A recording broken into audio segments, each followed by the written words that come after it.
Are you listening to the adopted person's voice? Not just to their words or body language, but the story behind the voices, the emotion behind the story. Are you paying attention to what they are saying, how they are saying it?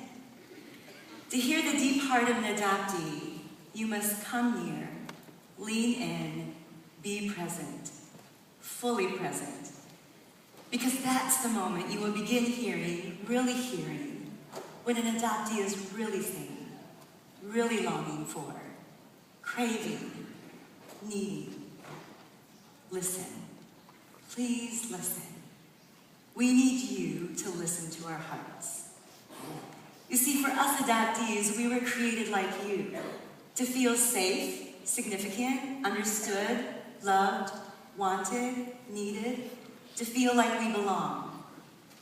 But our stories, our narratives, they got hijacked. And in that process, not only did our experiences shift, but our minds and hearts, they shifted too. The messages we were sent early on were just the opposite of the messages God wanted to tell us.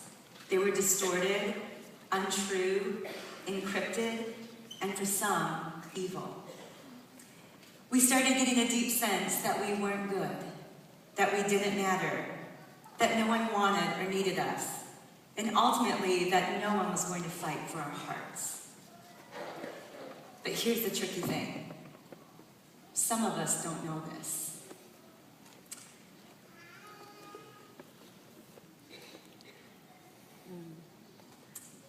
Some of us are able to tell you this. Some of us don't know how to tell you this. We don't want to have to tell you this. We want you to know this about us, about our hearts.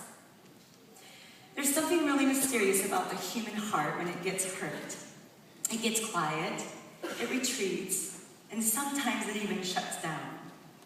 There's an amazing phenomenon that happens when the human heart feels pain.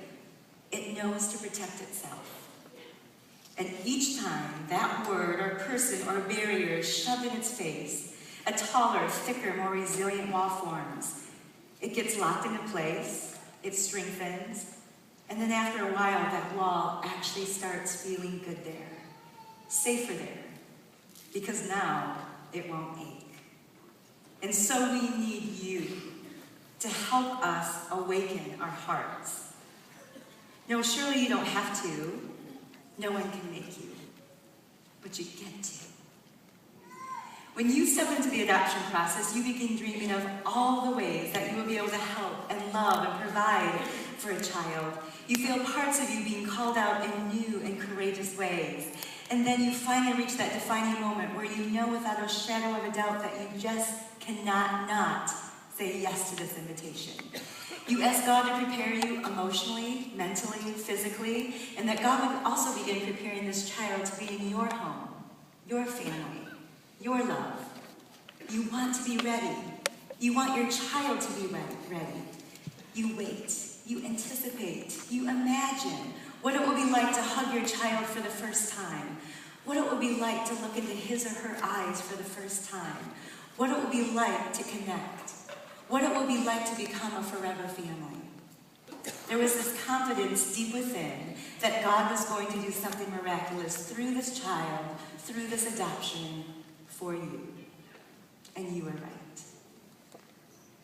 Yet, there was someone, somewhere, on the other side of your story.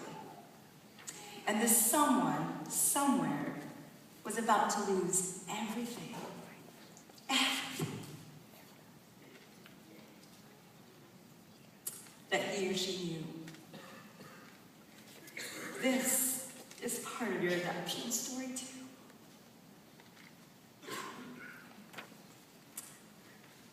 We want you to know this story too. Why? Because in order for you to gain someone, we had to lose someone. Because in order for you to love us, we had to lose the people that were supposed to love us. Because in order for you to have a forever family, we had to lose our original family. Because adoption isn't just about adding, not just about gaining, it's also about losing.